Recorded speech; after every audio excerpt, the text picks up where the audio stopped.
Bonjour mon petit, c'est une petite fille qui est devant toi ce matin. Je lui offrir de pas considérer ma personne, mais de considérer ce qui sortira de moi.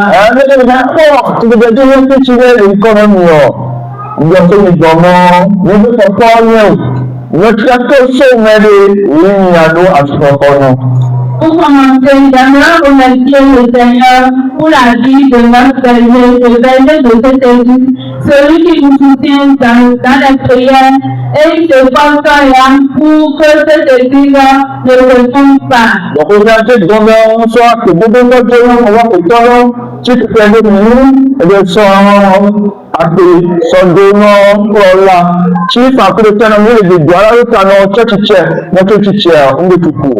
Et j'aimerais passer ici et saluer tous les membres du comité qui ont permis à ce que le pas de moi puisse rater.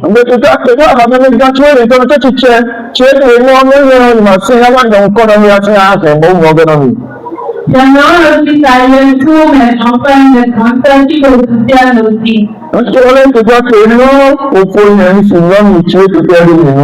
Sans oublier mes soeurs, mes frères et mon maman et mon papa. Notre beau matin, c'est grandi devant Dieu dans le monde actuel, sans tomber dans les dérives numériques.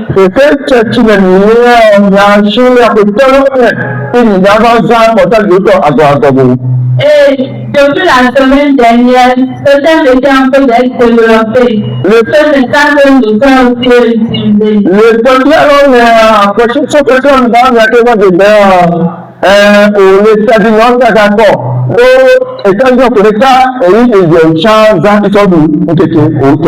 Et la semaine passée aussi, ceux qui étaient là en plus, tout ce n'est pas aussi le berger à Paris.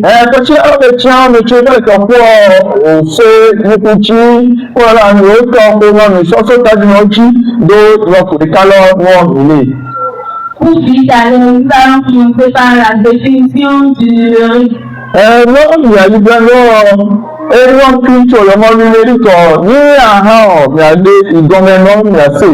Le numérique est tout ce qui fait faire avec nos téléphones portables, nos ordinateurs, nos tablettes et qui fonctionne avec de l'internet.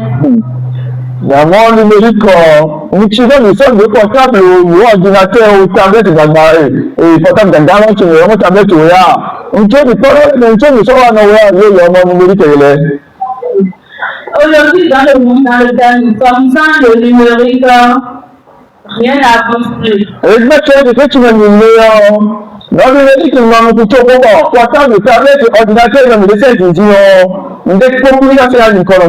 Même à l'église aussi, on fonctionne avec le numérique.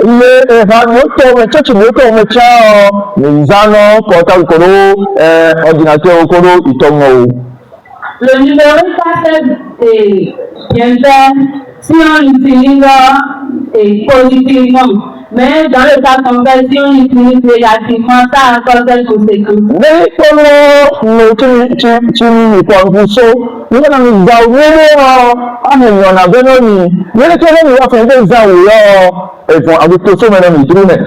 Les bienfaits du numérique.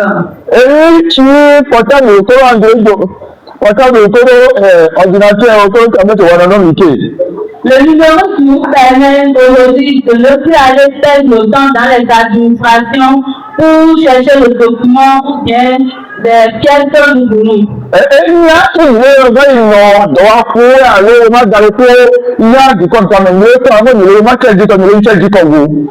Puisque avant, tout comme nous tous nous savons, si pour faire à l'adolescence, on se trimballe à la mairie ou à la procédure. Mais aujourd'hui, avec le numérique, avec ton portable, tu peux tout faire.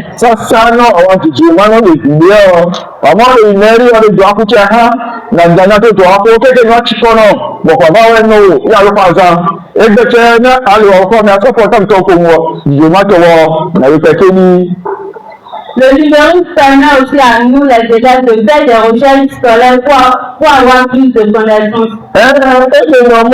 C'est pour utiliser le Dieu dans le temps qu'il a une. Il permet aussi de sauver des vies à partir de nos publications que nous faisons. Il faut nous sommes contents de Dieu et le nom nous venons à Américain. De l'autre côté, nous gagnons la mauvaise utilisation, les conséquences de la mauvaise utilisation du numérique. Mais comment nous va faire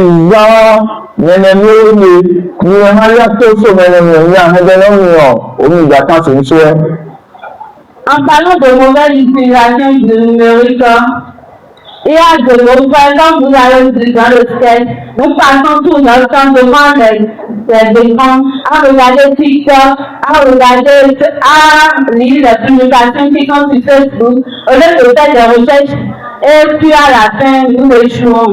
Tu veux dire que ça va bien, portable Android ou tablette sur le il a fait le TikTok aussi. Tu n'es pas utilisé non mais on a perdu la gamme de beaucoup. Que il va nous passons beaucoup de temps devant nos écrans, même sans le savoir. Le jamais souvent, le portable comme il va donner des signalements par le continue. Et en fait, il y a beaucoup de gens qu'on perd devant les écrans. Avec 7 ans, nous pouvons bénéficier de quelque chose. Même avec 7 ans, nous pouvons tirer une relation avec Dieu.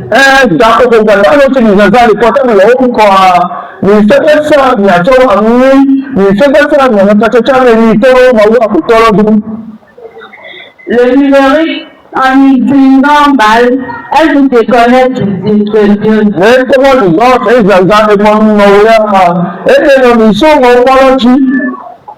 Elle détruit aussi tout un avenir en un clin d'œil. Puisque au lieu de se concentrer sur tel de dire tu vas, c'est le numérique, tu mens aux parents. Les parents pensent que tu es parti à l'étude, mais non. Tu as fait ton gamin, avec Gadon Théoadi, Nandé, avec Mawa Kenya, on a le portable, tu es le TikTok de Coton, Kenya, l'Hispano, Gilato. Donc, pour finir, j'aimerais dire, pour grandir devant Dieu, en tant qu'enfant jeune et ado que nous sommes, nous devons arrêter de passer des temps sur nos écrans pour des choses inutiles. En fait, le moment, tu veux dire, tu as dit, tu veux dire, il y a une autre, il y a une dame, avec dans le bout, le portable de ton corps. Kenya, ça fait comme le ton, il y a un dans le développement. Puisque cela, la mauvaise utilisation de numérique ne nous promet pas un avenir meilleur. Enfin, c'est comporté la méthode. Il y a les méthodes, le corps, les mains. Il y a dans la méthode aussi des ressources dans les noms. Ici, on n'est pas encore de dire que le numérique est mauvais, mais on est contre la mauvaise utilisation. Mais dès lors que les organisations moi, je dis la gomme, moi, et s'il y en a parmi nous qui ont déjà perdu tout le temps devant le numérique, je peux les dire ce matin qu'ils peuvent rattraper le temps qu'ils ont perdu s'ils prennent confiance.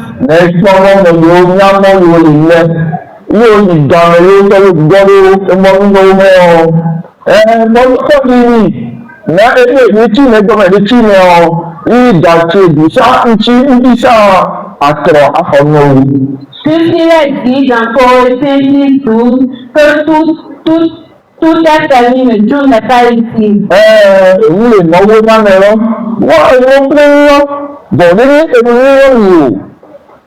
Donc pour cela, nous allons demander au peuple de Dieu, je vais demander au peuple de Dieu de se tenir debout pour qu'on aille dans quelques requêtes de prière.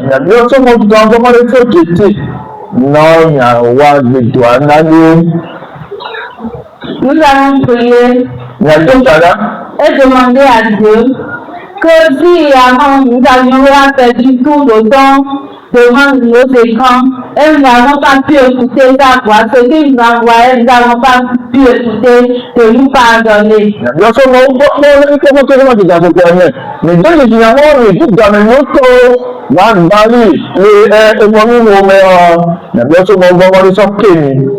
Prions.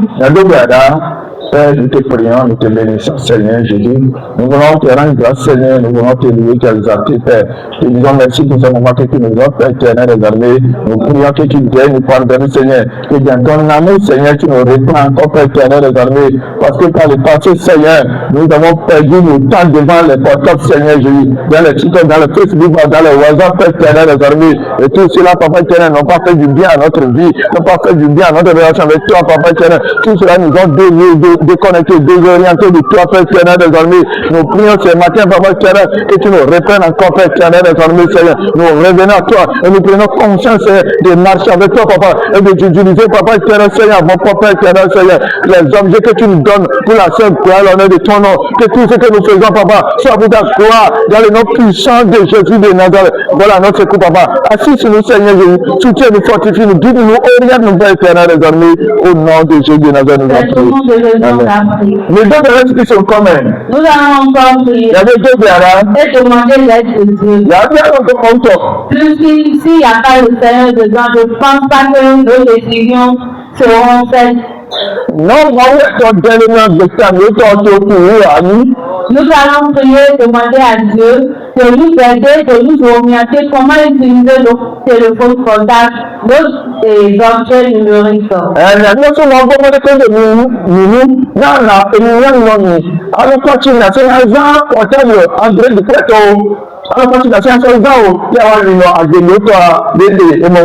Prions au nom de Dieu. Père, trois fois saint, nous te prions, nous te bénissons, Seigneur Jésus. Te prions au secours, Père éternel des armées. Viens nous fortifier, viens nous soutenir, Père éternel des armées. Viens nous guider, viens nous orienter, Père éternel des armés. Pour que nous utilisions à bon escient, Papa éternel, Seigneur Jésus. Oh, ces objets que tu as mis à notre portée, Père éternel des armées. Tu nous as donné ces objets numériques, Papa. Pour que nous les utilisions, Papa. À qui puisse faire du bien à notre vie. À qui puisse faire du bien à quelqu'un. À qui puisse nous relier avec toi, Papa éternel. À qui puisse préparer notre avenir. À qui nous puissions faire des recherches, Seigneur Jésus, à quel pays Papa éternel, faire nos affaires, le commerce, Papa éternel, Seigneur, afin que nous puissions étudier, Papa, pour aller mettre éternel des armées, Seigneur, à nous oriente-nous, inspire-nous, Seigneur Jésus, quand nous serons devant le portail, Papa éternel, que toi, tu nous guides, que toi, tu nous fortifies, que toi, tu nous orientes, que toi, tu nous disposes, Seigneur Jésus, agis, manifeste, Seigneur, au nom de Jésus de Nazareth, nous en prions. C'est au nom de Jésus que nous avons prié. Les deux personnes qui sont comme nous allons demander au diable, moi aussi conscient de prier pour nous. Seigneur, nous te bénissons, nous te rendons pour ce matin. Tu es le Dieu qui pourvoit à tout, Seigneur. Ce matin, tu nous as encore exhortés sur ce terre et Père, nous prions que ça fasse du bien dans nos vies. Amen. Et tout ce qui est le mal n'est pas à notre partage. Parce que tu es Seigneur et tu écoutes tes enfants. Honore-le, Seigneur, dans le nom de Jésus. Amen. Et à travers ce message, Seigneur, que quelque soit Amen, amen, amen. nous puissons pas laisser les choses